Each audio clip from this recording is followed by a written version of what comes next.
You are listening to the Growing Small Town Show, a podcast dedicated to supporting you, the person who really cares about the future of your small town. We believe when people get better, everything gets better, and our episodes offer the ideas and actions that prioritize people and small communities. Thank you for listening. We're so glad you're here.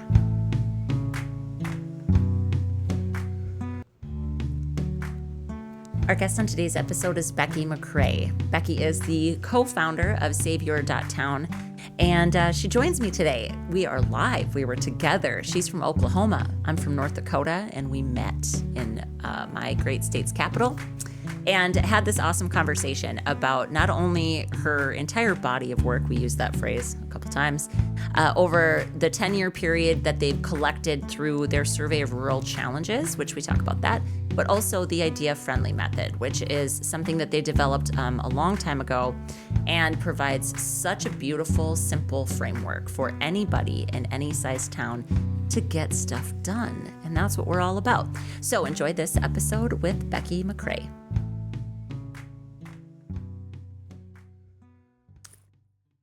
Becky McCrae. Rebecca Endem. Sitting in my presence, my physical presence. This is only the second time that you and I have been in the same room together. Yeah, and now we're in my hotel room together. Man, that escalated quickly. That did go quickly. Oh my gosh. Loan me an item of clothing and we'll be engaged. It's super cool. It's super cool to have you here. And so we're in Bismarck, North Dakota. And you were the keynote speaker at an event that we were both at yesterday. Do you want to just plug a bit about what you were talking about? So again, for anybody new listening, actually, let's start there. Like, who are you?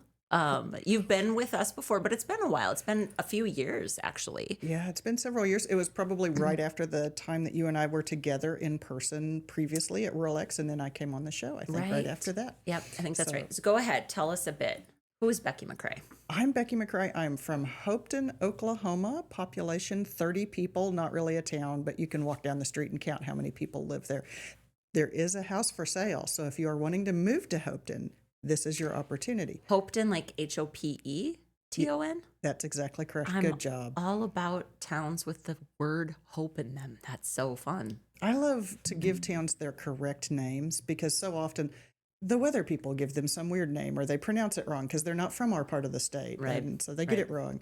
Hopeton usually goes okay. There's a town near me that's Aline, Oklahoma, and people say it as A-line or various other things. You're like, you're not from here. You don't say it the way we do, which is a very rural thing. It's a very rural thing. So okay, so I'm from Hopeton, Oklahoma. I'm a former retail store owner. I'm a cattle rancher along with my husband there in Oklahoma. We started Savior.town in 2015. That's me and Deb Brown, who is from Iowa, but now lives in Mississippi. And between us, we bring a wealth of experience, as Deb likes to say, in small towns and rural areas. We're not going to count up the collective years. I don't think so. That's okay. We don't have to. A wealth. A wealth like of experience. My favorite, like a vast body of work. We have a large body of work. No, we have a wealth of experience. We really do, because between us, we've done lots of different things in lots of different places. And I've mostly been based in Northwest Oklahoma throughout my professional career and professional career is such an interesting term in a small town. That means like I worked for a nonprofit and I was a city manager at one time and through it all as cattle. And then 2006, I went online. And started publishing a blog about small towns and business. And that was the point at which things changed from being primarily about Northwest Oklahoma to being on a larger scale. Sure. So that is what brought you to North Dakota yesterday. And so we're gonna get into kind of the timeliness of, you've got some data points that our audience absolutely should know about, and then a joint webinar that we want to make sure we plug. That's coming up on Wednesday. This is going out on a Monday. It'll be on that Wednesday. So we'll get out to all of that. But what is, so I am familiar with the idea friendly method. I've seen it, I've heard it, we've talked about it. And then I got to actually kind of be a part of a workshop where you facilitated that yesterday. So Do you want to share maybe, I mean, if I don't know how much of that you want to share, or just, save your town, right? No one else is going to come and do it. Like, that's very clear. This is very much like, we want to equip you with what you need to dig in and make your community better, right? Which in essence saves it. Why? Okay, why small towns? And where did the idea friendly method come from? And share as much of the model as you want. I don't, that's up to you, but I just think it's really accessible, Becky. And that's what people in rural places need. Why small towns is that wealth of experience in small towns. So it was inevitable that it was going to be small towns for me, because no one pays that much attention to us, it feels like, especially, 25 years ago, people we were just the last of everything. And having lived through that, having worked in that situation, I actually ran for office and I talked to people in a 5-county area and knocked on doors and listening to what people really need in the community made me feel like we need a lot more than what we're getting. And so it was inevitable that I would end up working with small towns. It was probably inevitable that Deb and I would do something together, because we met online and continued to, we started with I invited her to a blogger's tour of a small town, and then we reconnected around another event and we talked about small towns, and we ended up doing something together because we felt like we could give people tools and ideas and stories and things they could use that was going to make it easier for them to do the things they wanted to do. Right. I don't even know if I ever knew the origin story of how you and Deb actually met. So you met online. We did. Chris Brogan's blog. If you know Chris Brogan, he was big years ago. He was this huge force in blogging. I met him early, before he took a meteoric rise in the social media for marketing and professional social media kind of world took over. So Chris's blog had a comment section, and at one point he mentioned me at some point, and then I was in the comments, and then Deb's like, I need to follow this gal. So she follows me on Twitter. She had moved home to take care of her dad because her dad had been ill. She'd moved home to Iowa. She had some time to be online. And so she was teaching herself all this social media stuff, which is an incredible thing to do when you're old enough to be coming home because your dad has become sick and you need to take care of him. Right. And so she's stalking me online, and we end up meeting, right? We talk on Twitter, and then I invite her to come to the bloggers tour in Hutchinson, Kansas. And from there, then I think we both ended up doing some work with Jeff Pulver and the 140 conference events, which we did small town versions of those. Each of us did those in our communities.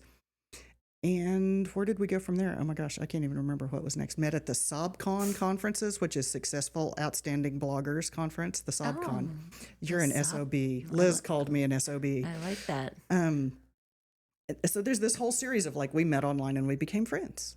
Okay, so before we move on, I just want to pause on that for a moment, because that also is still a tactic that could work today for any single one of our listeners. It really is cool. How you can forge and develop real relationships, even if their genesis is online. And I think, social media is definitely not as lovely as it maybe once was. It's definitely taken a turn in some respects, right? But I think those of us that are out there using it in the right way and for the best reasons with good intentions and all of that, I think it's still it is actually, to me, one of the reasons why small towns, we don't have to constantly feel like we're being left behind, because we have access to that just like everybody else.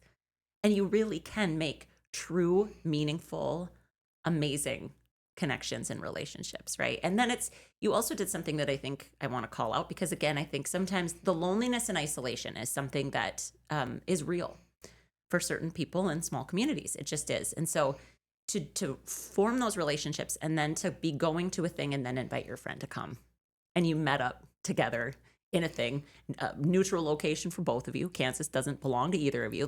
That's just really cool. I mean, and you clearly you have an innateness about that, Becky, but that's, again, I think of that as a skill, because that's connection building, coalition building, networking, if you will. And I just want to make sure people hear that. And you did it you were way ahead of your time in terms of that, like 2006. Yeah, people were still making fun of me for being from a small town and on social media. Like, how could you be this big in social media when you're from such a small town? And like, we have electricity and everything, people. I know. Can you believe it? But that was 2006. I just tied up my horse outside and then came into this this internet cafe. I mean, come on. I have walked into conferences and had to kick the manure off my shoes, struggled for the polite word there before going in, because we really are cattle ranchers. I know. This is just part of who I am, and people have sometimes had a hard time accepting part of that, but the small town people gravitate together. I agree. Yeah. Now, you're not going to do that on Twitter anymore because there is no Twitter. Yeah. But I think as our online contacts fracture, we find our communities where they are. Yeah, I agree. We have talked about the online communities that exist that are great for rural people, and there are very, very few. So it's, I think that there will be one that develops where it becomes that safe haven where rural people can kind of connect together. I think that will happen. If I have anything to do with it, we'll make that happen because that's important, But I think just like the idea of just admiring a comment that somebody makes and saying to yourself, like, I want to know who this person is. I feel like that happens a lot on LinkedIn still. That still feels like kind of a safe-ish place. I'll say ish, I don't know. But, like maybe less wild west than some of the other platforms. But I just think it's a great way to continue to round out and build out your broader network. LinkedIn is the only place that I remain active that you would call a social network. Yeah. And I do see it happening there. But Same. it's more in of course, it's going to be more in a professional line. Right. Yep. Okay. So you and Deb, Savior.town. Savior.town, idea friendly. Yeah. I knew we'd get back to it. Yeah, I knew we would too. All right. It's what we do here. Deb picked the name Savior.town. The .town addresses had just come into effect for websites. You could be, instead of a .com, you could be a .town. And we had decided we were going to do something together. We didn't know what. And we're at Deb's house and she's looking, we were in person. This matters, right? Like, because I'm from Oklahoma, I had come to visit her. And she's like, .town is a thing. I'm like, all right. And she's like, Savior.town is available. I'm like, I hated it because it sounds like somebody's going to save you or you need to be saved. And I don't like that aspect of it, that it's implying you need to be saved. Right. But if your town is doing great, you may or may not need to read my stuff. Like, if you're doing great, wonderful. I am so excited for you. And I want you to continue to do great stuff. But if you've been feeling like you want more for your town, or it does need to be turned around or saved, or you do need to change the way some things are, then the person who's going to save your town is you. And so it's a direction. You save your town. Right. And idea friendly is the way you're going to do that, because we know from Iowa State University studies that the towns that are open to new ideas are the ones that survive and thrive the best. That's just, and it makes sense because the problems are continuing to change. The challenges we've always had are still here. New challenges are arising. There's less money to do it with, fewer people. How are we going to do all this? We're going to need some new ideas. Right. So we're kind of talking about innovation, which is a fancy word for what you're talking about, but it is the word, right? And I think recognizing that as all of these things are changing, the people are changing, the world is changing, the problems are changing, but that also means the solutions have to change. And that's hard. That's hard internal work for people. Like, it is. And I think it's funny. I think it's a tendency of mine, and I'm really trying to work on this because I don't want to label people as closed-minded or open-minded. I think we're all on a spectrum of that. You're a very nuanced thinker. I think this is a place where it applies, particularly because we're all open to a certain amount of ideas, and we're open to ideas from certain people or in certain situations or that address a certain issue that we're dealing with. So no one is completely closed to new ideas. As long as you're still alive, new things are going on. But the question is, how can you be more open to new ideas? Yep. And you and I talked last night about describing everything in terms that anyone can understand. Exactly. Which is why I don't say innovation and empowerment. And I don't talk about social capital, although I have read about and learned about all these things. But I'm going to always put it in everyday language. And that is why Idea Friendly says Idea Friendly and not innovation, excellence, continuum strategies. Right. Yep. Yep. Totally get it. Yeah. Totally get it. Idea and friendly. That's really important. I mean, it's important. It is, because first of all, we don't need to spend any extra mental cycles understanding something. And if you want to go explain it to people in your community, whether that is kids in your grade school, that is folks at the senior center, that is people in your family, that is people that you want to work with, you don't want to have to try to think, how do I put this in terms the fifth graders will understand or that the seniors will understand? So I put it in terms anybody can understand, and then you can just take it and use it. Right. So Idea Friendly, gather your crowd. You have an idea for your community. So you're going to use that idea and say, this is the idea. And you're going to gather the people who are interested in that, not the ones who are not interested in it or who hate it, but start by just trying to gather your crowd, which are your people. And then you're going to turn that crowd into a powerful network by building connections where you hold those conversations. You talk to each other and say, who else would be interested in this? And they're going to introduce you to other people who are outside your initial crowd who are going to join the network. And you're going to say, who has the resources we need? We're going to need to have this, and we're going to need money. We're going to need help figuring this out. Who knows somebody at City Hall that can help us find out exactly only as much rule as we need to comply with? The whole part of what you need for your community. That is building connections. So that's turning that crowd into a powerful network. And then the last part is you're going to do the thing. And so you're going to take small steps. And this is the reminder not to wait until you have everything perfect and then try to launch it, or wait until you can do the giant part of the idea. Right. Start with the smallest, tiniest, itty-bittiest piece of it that you can test immediately. So you can find out whether that idea will work. Right. Yeah, it's very simple. Good. Yeah. I mean, I would say it's simple. It's not always easy. There's things within all of that create complications. We know this, right? But I just think the simplicity of the model is what makes it accessible and usable. Absolutely. And it's that replacement for hold a meeting, write a plan, find the resources, then try to execute the plan. Yeah. And hammer people because they didn't do their part. Instead, Idea Friendly says there is a replacement for that. You don't need a third vice president. You don't need a 4-year term on the board. You do not need minutes. You do not need accountability. This is an association of willing adults who are trying to make something happen. In small towns, this is in your spare time, of course, which you have so little of, and with your spare money, of which you do not have very much. And so that formal structure invented by the railroads in order to coordinate activities over a distance is not as useful as simply a way for people to connect with each other. Right. And so this is the simple replacement for the way you were trained to do things before and the way we're going to do things now, which is as simply as possible, because we just don't have a lot to waste. And because we're small town people and we're frugal and we hate to waste anything. Right. And I think I want to go back to the gather your crowd, because you said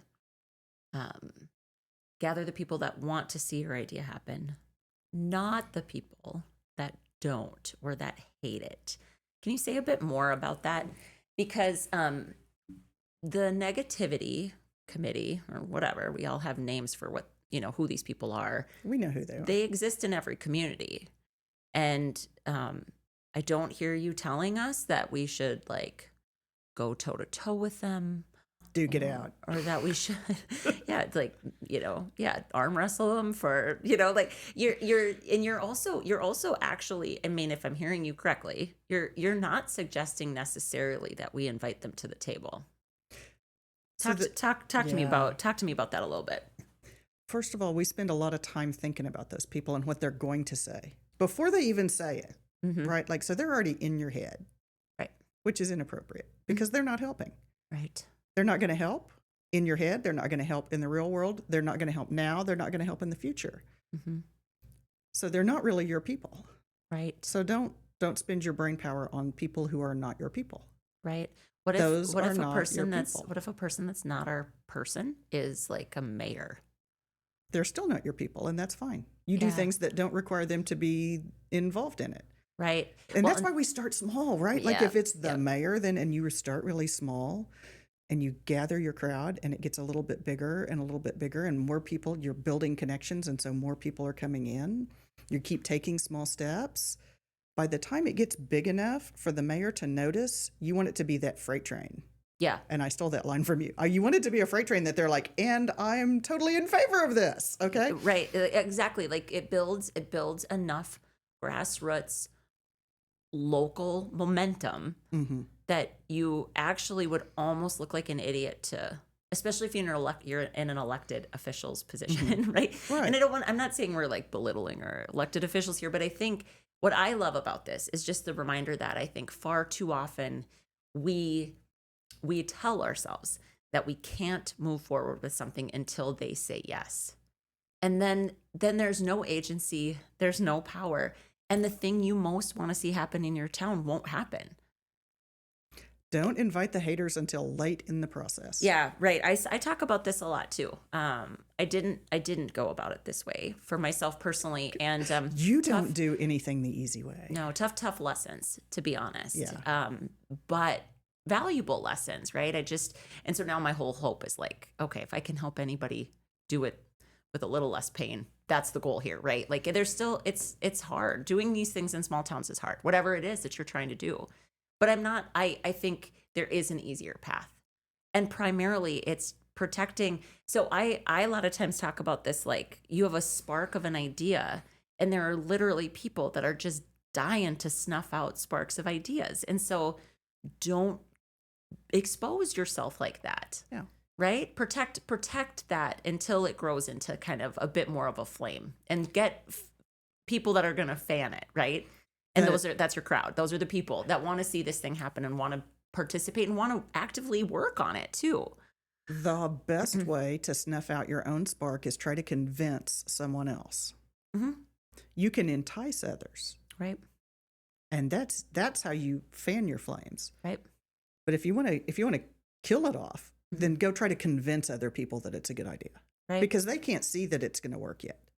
But if you've been taking those small steps and you can demonstrate, look, it did work, it's continuing to work, it's growing, then you don't have to convince anyone. They're going to be enticed because they want to be a part of what is already going on. They do not want to be excluded from your community. And so when you get to the point that they feel enticed and you can let them in, then they join in. But if you go to them up front and try to convince somebody of changing their mind, right, that is the number one way to get people to close down and to back off. So people cannot be idea friendly when you're in their face trying to convince them. Right.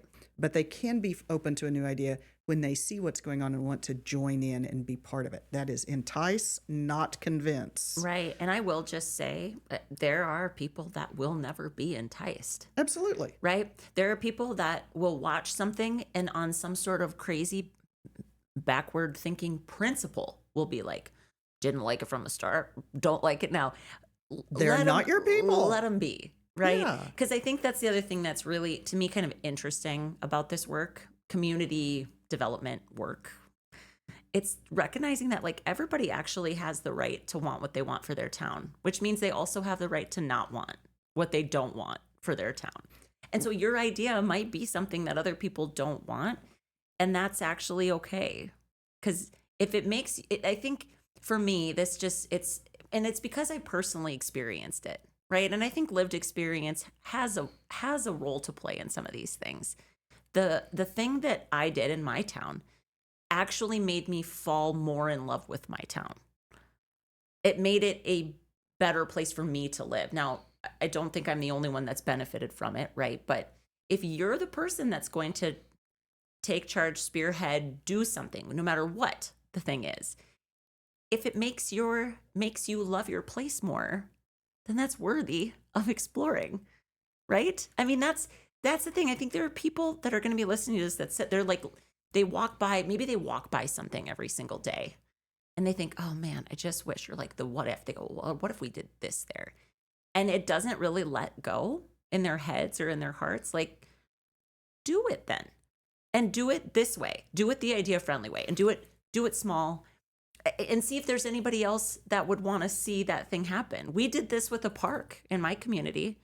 It's unbelievable. It is, Becky, it is unbelievable what it looks like. Next time you come to North Dakota, you're going to have to come to Oaks, and I'll show you these things. You've got to show me your building. I know, but it became, again, the other thing that's cool about it is once a bunch of other people were invited to be a part of it, and they all took different pieces, and there's youth involved and there's older folks involved. It became way better than it would have been if we had just been like, here's our plan and here's what we're doing. And right. If you had started by forming the committee to improve the park, holding a lot of meetings, sharing a lot of ideas, going out for public input, having engagement sessions, showing off drawings. All right, so then you go out to the architect, you get the actual drawings drawn up, the engineering firm has their say. BTW, all costs real money. Come on, we're not doing something yet. Hold on. So we got to raise the money to pay for those. So we're going to be trying to convince people to pay for those. We're trying to convince people that this plan is the best one. By the time we present the plan to the public, there's no room to change it because we can't afford to go back for new plans. So now we've got the final set for what the park is going to be. And so now we're trying to convince people to help us make these things happen. Right. And it all has to be, because it's engineering spec'd now, then you can't help. I can't have you build the little bridge over the tiny little running water there because that's not up to engineering standard. Whereas you might have been able to volunteer to do that through a different method. All right. So that's the old way. So there's a woman in Elkhart, Kansas. I visited Elkhart, which is far western Kansas. Practically like near them is the border of Colorado, Kansas, Oklahoma panhandle.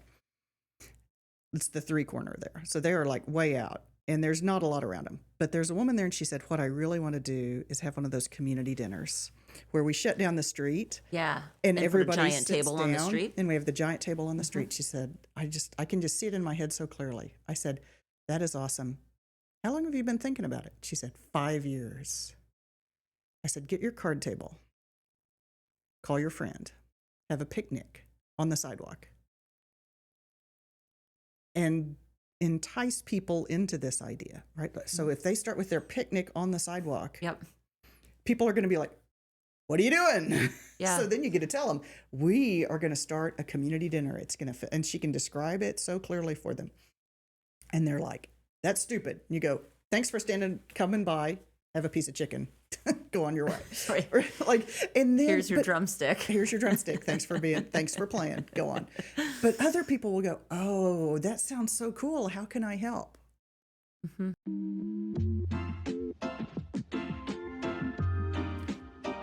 The Growing Small Town show is recorded locally at the Growing Small Towns podcast studio located in Oaks, North Dakota. It's produced by Pheasant Canteen Studio in Aberdeen, South Dakota, with marketing support from Cassidy Johnston in Canyon City, Colorado. Our intro music was created and produced exclusively for Growing Small Towns by James Bergman, singer and songwriter from Fargo, North Dakota. Local and small. It's what we support, and it's who we love. Get your community a shout out on the podcast. Call 701-203-3337 and share your small town success that you just don't feel is being celebrated quite enough, and let us shout you out. You can also share your biggest people challenge, and we'll dedicate an episode to offering ideas to help. Hell, you can basically tell us anything, and we'll do what we can to answer. We can't wait to hear from you. Shout out to Lander County, Nevada. This awesome group of humans are making the most of a recent boom in gold mining. Seriously, gold mining. This is a present day shout out. But just not just the fact that they're having this economic boom, but they're really focusing on how to make their community a better place to live. And you know how they're doing it? By just making it easy for people to clean up their own property or their own storefront. And they've even got this really cool incentive. The county has put some funds towards this. And I believe the number was $500. Like, you as a community member can walk in to the local hardware store and you have up to $500 to buy paint or to buy weed killer or to buy anything to clean up your property. What an interesting and unique way to make a community better. Awesome job, Lander County, Nevada. Next week, there's 2 card tables. That's right. Yeah. In 5 years, it's an established tradition and they shut the whole street down. Mm-hmm. So you can keep thinking about it. You can see it in your head so clearly. But that's not the same as making that first small step. Can I also just say, as a person that often can see the big thing clearly, okay? Like, that's how I'm wired. And I don't think that makes me like special. It's just different. There's, people that are big picture connector people, and there are people that are just boots on the ground, detail people, right? I'm a big picture person. So the thing that it's so important to remember is that not everybody can, like, truly, not everybody can see the big thing. And yeah. I literally had a woman say to me, and it was like, my building was already built, but it struck me hard because I thought, oh, like, well, that makes sense. So she says, Rebecca, she said, I always wanted to believe in what you were doing. So, like, she liked me as a person, right? We had some history or whatever. She said, but I think, like, I actually couldn't picture what you were talking about, because she said, I don't know if you knew this, but, like, people just can't really picture things they've never seen before. And I know that sounds really simple and dumb, but to a big picture thinker, it doesn't always occur to us that people can't. Or I've seen it before. That's the other thing. Like, if you've been other places and you've seen something, maybe a first step could even be bringing some of your crowd to, especially if it's like within a driving distance or something, like, help people see it. Because, sure, you know what I mean? It's just kind of fascinating, because what you're talking about is giving them something to physically see and be in. Absolutely. And it's just valuable, because not everybody can see it. And she goes, I'm so glad you didn't quit. She was being lovely about this, but she was just saying, like, the challenge for me was I couldn't picture at all what you were talking about. And I was just like, I suppose not. So for you, the tour of other facilities that look like what you would like to do makes perfect sense. Mm-hmm. For the community dinner downtown, that's not something you'd have to do, right? Like, yeah. You can, like, here we are on the sidewalk and say, imagine if we were all down the main street, mm-hmm. right? And by the time they need to ask the city to use the street, they're going to have that groundswell. Yes. Right. So yeah, I didn't mean to say, that, like, that, but yes, that's what we're talking about, though, is physically giving them a way to be in it with you and see it. One more story about that. There's a number of communities that are having to replace their pools because they either had, like, a WPA pool, or their old city pool has had it. And so it's going to have to be replaced, mm-hmm. or they're going with a splash pad or whatever. These are massive projects, too. These are massive projects. So expensive. Again, and it's hard to picture what you want. Either we're going to do exactly like what we used to have, which we can picture because we grew up in it, or you're trying to do something else, and we don't know about that. Right. So this is another Deb story. So she was the first one to come up with this idea, which is go to the side of the pool, where the pool is or was. Take your lawn chairs, bring your kids, and your kiddie pools, your little dollar store kiddie pools. Mm-hmm. And you set them out and you fill the kiddie pools with water. The kids play. And then on your phones, you start looking up options for splash pads and what have other towns done with their pools. So the adults are sitting around on their lawn chairs, pulling up ideas, sharing photos with each other and talking about what they want to do with this space and for the future of their children. Mm-hmm. While the kids play. And while enjoying what that future community will feel like when it happens. That's what's so different about that, right? And so do you see how this is gather your crowd? So we've pulled together these parents and their kids. Yep. We're building connections because we're having that conversation at the event. And we're taking the small step of imagining what it could look like together. And in the old way, we know what it looks like. We formed the committee to replace the pool. It's part of the city, so it has to follow open meeting rules. You start on the planning. There's already people who are opposed before you even do anything. But I'm telling you what, whose permission do you need to do this pool party thing? Right. Nobody's. Right. And if the city finds out you're using city property to do it and they come around and they roust you out, then you go to somebody's yard and you do the same thing. Right. Anyway. And by the time you have that groundswell, then the city is like, those plans are starting to look reasonable. Mm-hmm. I think it's really important because a piece of this too is that they are experiencing a feeling that's at least partially equivalent to what they'll feel if they build a new pool. Yes. It's helping people tap into what does this feel like? And that creates emotion, it creates connection, we're very, as much as everybody wants to say they're rational, Becky, we're not. If we make decisions based out of logic, it's because it makes us feel smart.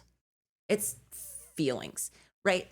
People are emotional. I'm very logical. I don't think you're right. No, but I'm a very linear thinker, and so it has the right. veneer of logic on top of it. Yes, but there's something that feels good to you about being right, about feeling like you have your facts in order, and that's not a slam to you. I'm just simply reminding that like how we are wired as humans is emotion, and so even what you're talking about, it's not just to me.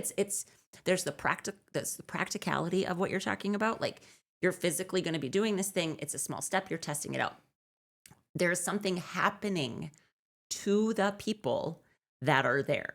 Right. But and then they want more of that. We don't have to sell that. No, in order to make the thing happen, right? No, so we don't have to explain to people, come down so that you'll feel like you will when we have a new pool. No. So you don't want to even go there with that, but that's the value of creating an experience. Exactly. And you'll notice that each of these that we've talked about, each example we've talked about, it is an experience to go tour the other building, to set up at the pool, to set your card table down and enjoy the main street. Each of those is an experience, so you have something to talk about. No matter how big your idea is, there is a duct tape and cardboard version of it that can help people get an idea. If you're talking about housing, quit talking about it in the abstract. Cut out bring kids' playhouses down here and set them up and start the conversation around new housing in the community. Make houses out of duct tape and cardboard. Right.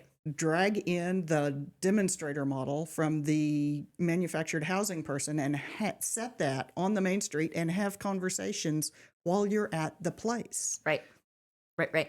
Yeah. So of course not. I don't at all mean that that's what we need to think about. But I do think that's where it becomes a bit magical, actually. It is. That is the magic that is behind it. And it's nice to understand that. It absolutely is. Right. And this also goes back to your background in understanding the professional development and the skills that go into being a collaborative person. And then explain it where it works for anybody in the community. I'm just like, gather your crowd, build connections, take small steps. Yep. You'll figure it out. Yeah, it's so great. Okay, so that's amazing. Let's talk about the survey. The survey of rural challenges. Yeah, what's going on with it this year? It's kind of it's a special year. It's a pinnacle year of some sort, right? I started it in 2015 because I had been blogging since 2006 on small town business. And I was like, tell me, and I kept reading, like, you should survey your readers. So I surveyed my readers of my blog, which is called smallbizsurvival.com. Still out there, still plugging. I still publish there. Oh, I didn't know that. I would have thought you had kind of hung that up. Cool. I'm gonna have to. You think I'm going to give up all that SEO? You are wrong. Well, yeah, that's fair. If you search small towns, you will find my name eventually. You cannot avoid it. Yep. That's intentional. So Small Biz Survival is still out there. But I was just asking people, like, so what are your challenges, right? So what challenges you? So I gave them the multiple choice list based on what I had figured out about and you had since seen the wealth of experience and the writing about it since 2006. Here's the multiple choice list. Tell me anything I missed. Tell me anything else you want to tell me. And the great thing was people checked off the things that I kind of figured. They added some other stuff in the comments. And then in the tell me anything else you want to tell me, they're like, here's what we're doing. Here's how we're taking action. Here's something great about our town. I'm like, you can't even ask them about their challenges without small town people going, all right, and we're working on it. We're trying. We're doing trying. Things. Because they want that recognition, because we have all been told how deficient we are, how wrong we are, how much we lack. And so they want to put into the survey. That's my interpretation, is they don't want to just be stereotyped as only having lack. They want to also have their assets. So over the years, we do it every other year. And at this point, we now have 2,200 responses from all over the U.S. and Canada, and a handful of others from different places internationally. And people have told us, we now ask them not just for their challenges, but also for their assets. And that's an open-ended, just tell us what your assets are. And people describe all kinds of stuff. And so we have to sort that down into big categories. Natural resources is always the top one. It's like our nature. We're small, we're rural, we have access to nature. So there's taking all of the rounds of the survey and all of the responses, we've been able to figure out what the consistent trends are. There are the challenges that are always the challenges. We're losing our young people. Our downtown is dead.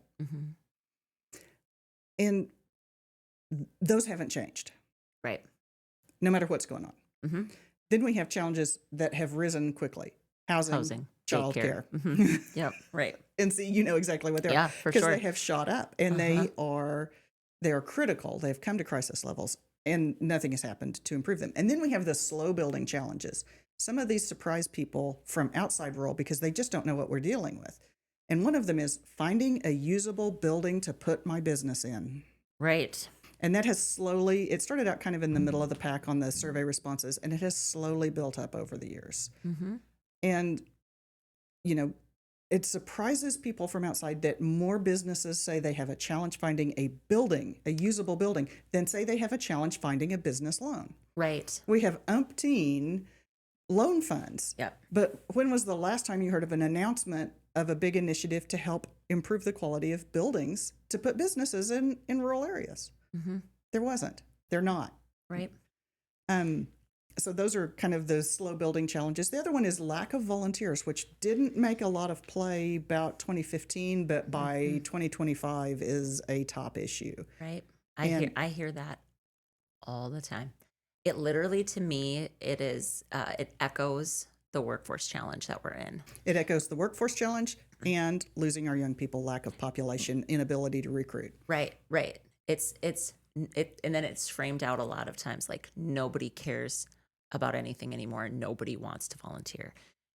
The young people don't have work ethic and nobody wants to work anymore. Like that's how it gets reflected. I hear bits of those from different people a lot of like, well, younger people aren't doing it our way because we don't want to do your committee business anymore, right? Like we just want to do things. Yeah, we'll get to that. Yeah, you switched right into like, okay, well maybe what if it's us? And that's what I feel really strongly about too, because I'm not saying especially there are certain industries that are hard to recruit people for. I understand that. And that's just that there's some just historical facts.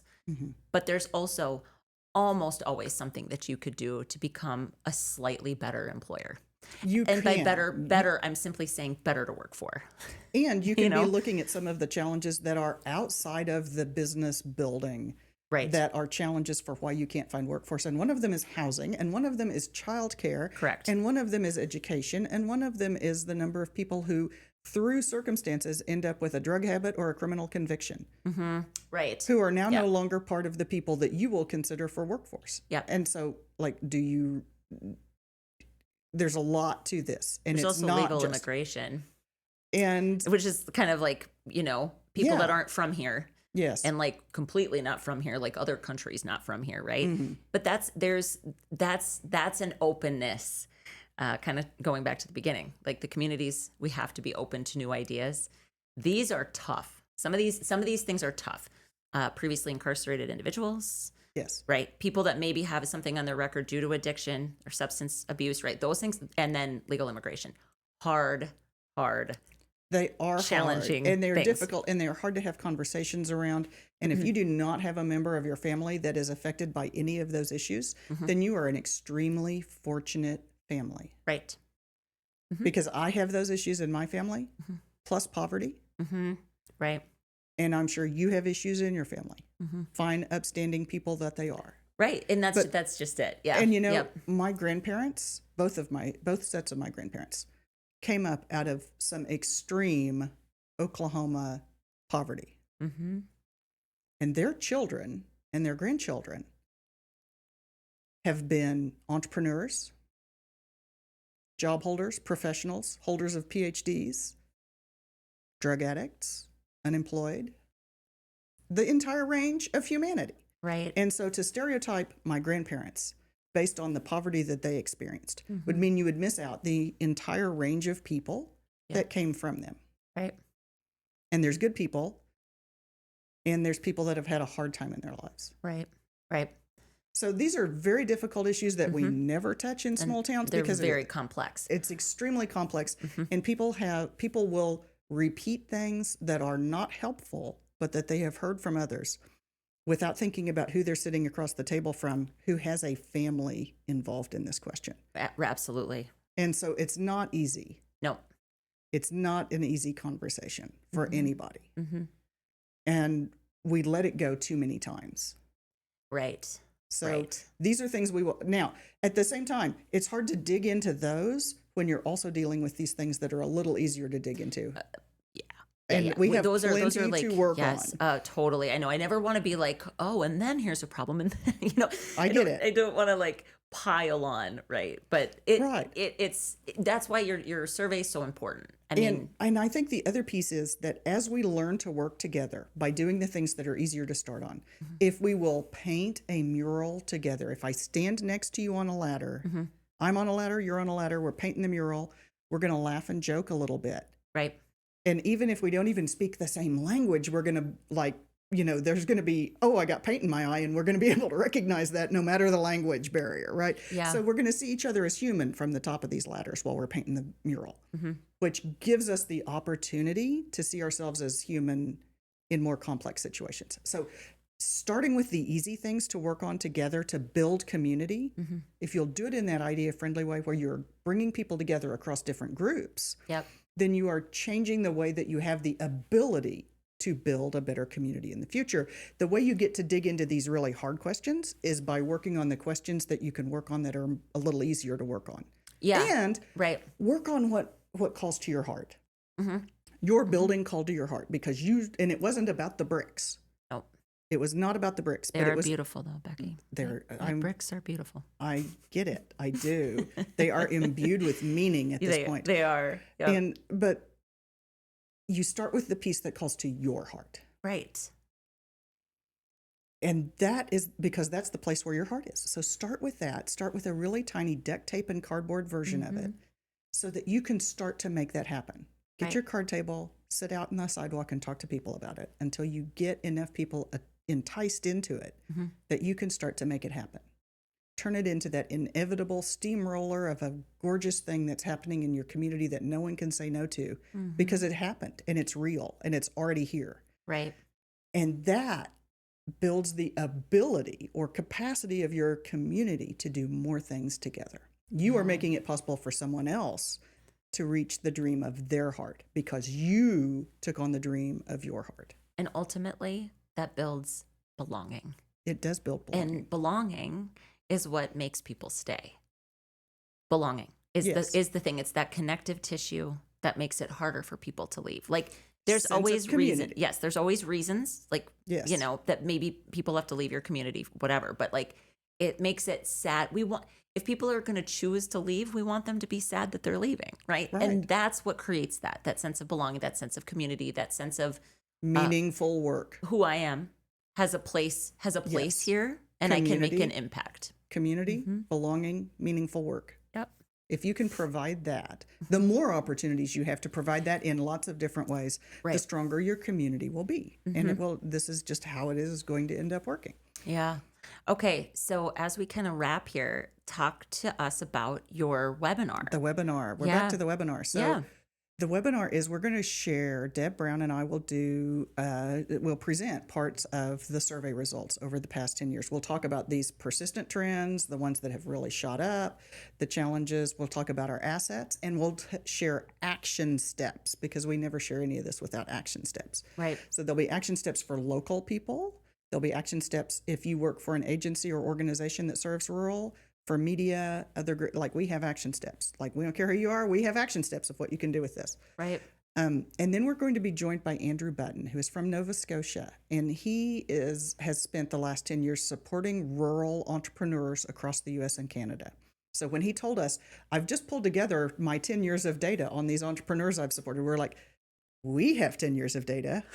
Let's do a thing. So he's going to come and share what he has learned about the untapped potential entrepreneurs, this massive number of people who could be entrepreneurs if we stopped expecting them to be able to buy and refurbish a building as a starting point. Right. And so this information is really exciting information, because he knows, because he's worked with these entrepreneurs, he has discovered the ones and helped them get off the sidelines and into entrepreneurship in their communities. And so he's going to bring that, and we're going to present all of that, and then we're saving time for questions, and we're going to do it in an hour, because we are awesome.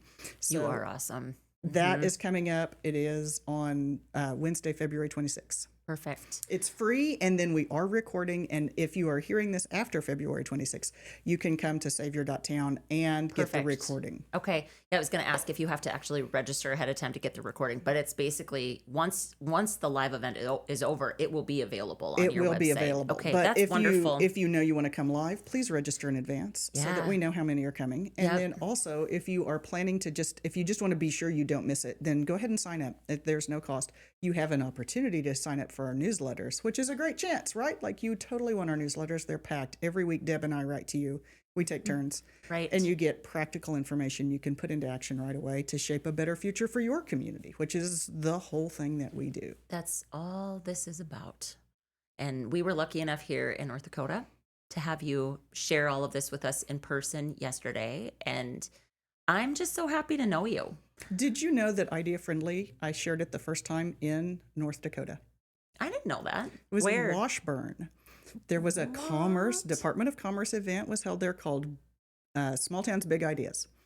And I was, at the time before that, I was sharing the entrepreneur-friendly framework. And I was like, oh, if this is about ideas and it's a lot more than entrepreneurship, I have to make this broader to encompass being friendly to any idea. And that was the first idea-friendly thing, 2015. That's fantastic, because, I mean, that's the truth of it. It's, again, if we talk like language and lingo, we call that an entrepreneurial mindset. What your idea-friendly method is, an entrepreneurial mindset. That's it. That's what it is. And it doesn't mean you have to start a business. No. It's what makes us more open to creativity and problem solving. Like, that's it. That's all it is. And every small town needs that. And the people that are, again, if you're waking up every day and you're walking by something and you're envisioning something for your community, what are you waiting for? I feel like that's the takeaway for our listeners today, right? Like, what are you waiting for? Get the duct tape. Get your cardboard. Gather your crowd, build connections, take small steps. Just start. Absolutely. Thanks so much for joining me, Becky. It was Thank you so much great. for dragging your entire mobile studio over here to Bismarck. This was an easy setup. And it was super, super fun. And just, again, I encourage everybody to follow along. We will, of course, ping everything that we talked about. Everything will be in the show notes.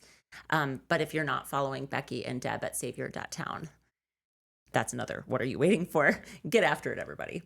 Thanks so much, Becky. Thank you, Rebecca.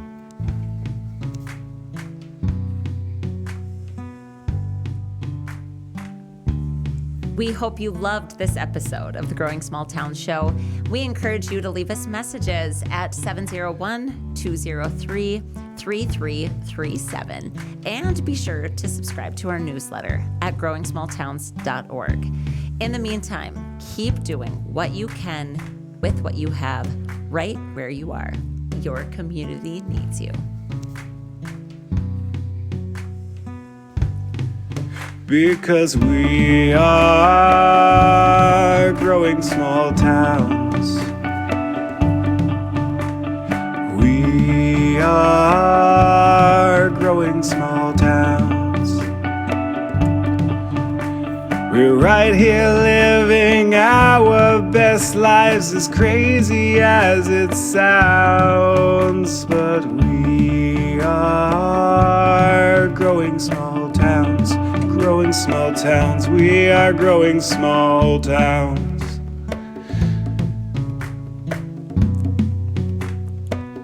We are growing small towns.